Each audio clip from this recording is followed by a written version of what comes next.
Welcome to the Co-Parenting Conversations podcast, brought to you by the Center for Divorce Education. With renowned psychologist Dr. Donald Gordon, we will delve into the complex world of co-parenting during and after divorce and separation.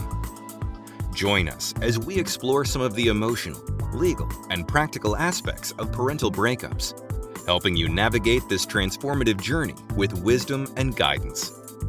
Whether you're currently going through a divorce, contemplating separation, or supporting a loved one in their journey, the Center for Divorce Education is here to empower you with knowledge and offer you a roadmap towards a brighter future. The information presented in this podcast is intended for educational purposes only. The presentation of this material is not intended to constitute mental health therapy or to diagnose mental health disorders. The presentation of this material is not intended to constitute legal advice. Participants are encouraged to discuss specific legal questions with a licensed attorney of their choice. Welcome to the Co-Parenting Conversations podcast by the Center for Divorce Education. We provide online parenting classes for divorcing and separating parents. And today I have my colleague Chelsea with me, and we're going to be going over some feedback that we have recently received from a parent who took our program. Today's subject is, what do you do if your co-parent is lying to your children? I'm going to assume that this is referring to co-parent lying about the other parent to their children. And we will bring on Dr. Don here in a little while, and he can give us his professional feedback on the subject. But what are your thoughts on this, Chelsea, about lying to your children?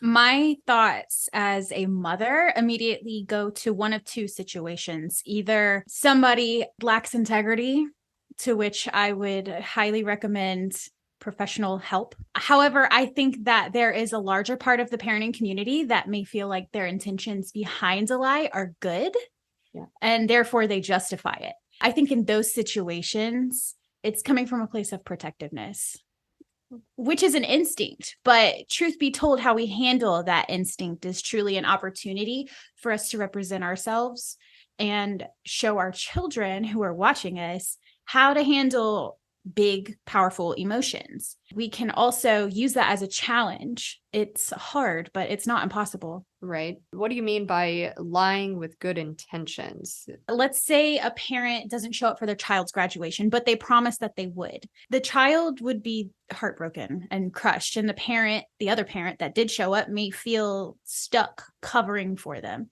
That's where I could imagine a lie coming in to protect the child might be relevant. In situations like that, I'd say don't lie, because that reflects poorly on you. You have to be a healthy role model, and that's your responsibility, and you can really only control yourself. So it is okay to admit that you don't have all the right answers.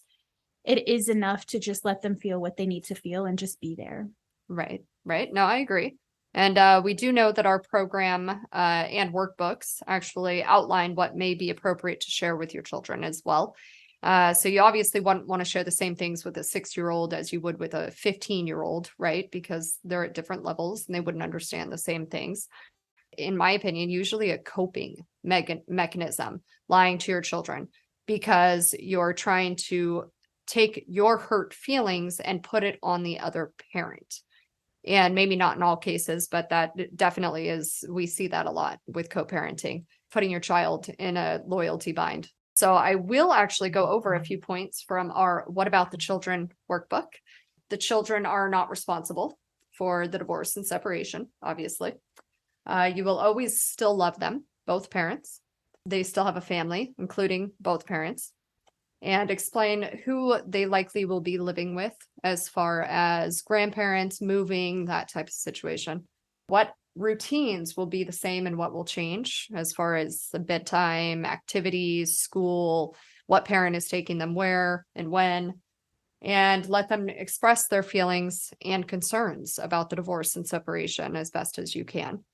But at no point in this entire book does it say to lie to your children. Just say, especially when it's concerning the other parent. Exactly. And I love those points from the workbook, because there's this common misconception that divorce or separation is the end of a family. It does feel that way, but really it's just the start of something new. It's okay that it looks different than what you thought it should look like. Right. And I think that it's really important because of those points to focus on not putting our kids in a position to where they have to play both sides or pick and decipher what's real and what's a lie. We don't want to manipulate our children. And that's really important to teach them to not be that kind of a person. Right. Kids are sponges. So you're basically Exactly their role model. And when you lie to them, especially about the other parent, and they also feel what both parents feel usually. So let's say I'm telling my child, your dad is stupid, or, your mom is stupid. Well, my child relates also with that other parent. So I'm telling my child, hey, this is part of you as well. And it can definitely backfire later on.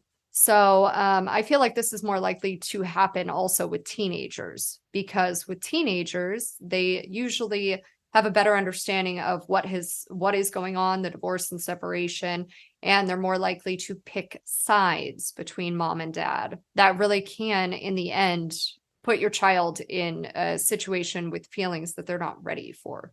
With the children, especially of that age, you're dealing with kids who are much more cognizant of what's going on around them, but they are still children. Exactly. So they only know so much. They only know what they're taught. And if you keep them in the dark on certain things and you only show them what you want them to know, they're not stupid. They'll pick up on what's between the lines, but they're not going to fully understand the situation. So it's something that you want to be very mindful of along the way, because like you said earlier, they will resonate with that. What I will do is go ahead and bring on Dr. Don, our expert here, and see what he has to say about the subject.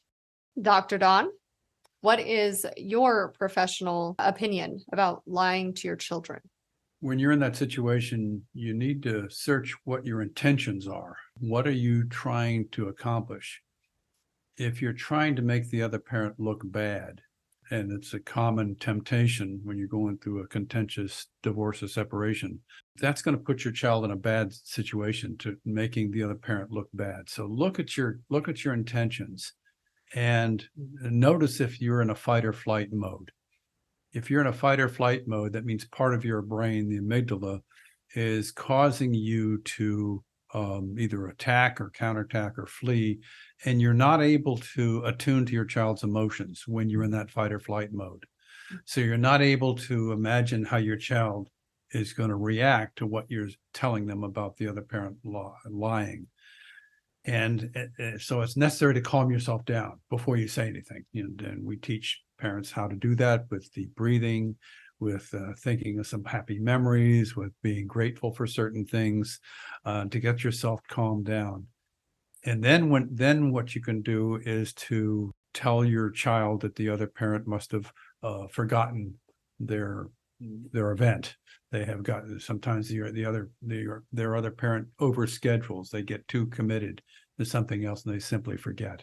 That's a much easier piece of information for the child to handle than to think that parent intentionally chose to be with, say, a date than with them at their special event. Right. And I'm not, sure of what this parent that gave us this feedback, their specific situation was, but like you said, lying with certain intentions is the point. So if your child is, let's say they do have an event and you have to miss the event because you're at work, or, you had a prior commitment that you have to go to. And then the other parent goes to the child and says, oh, well, your mom or dad is on a date and that's why they couldn't make it, which is lying to the child. Yeah. Their intentions are negative. They are purposely making that other parent look bad to the child, which is the issue.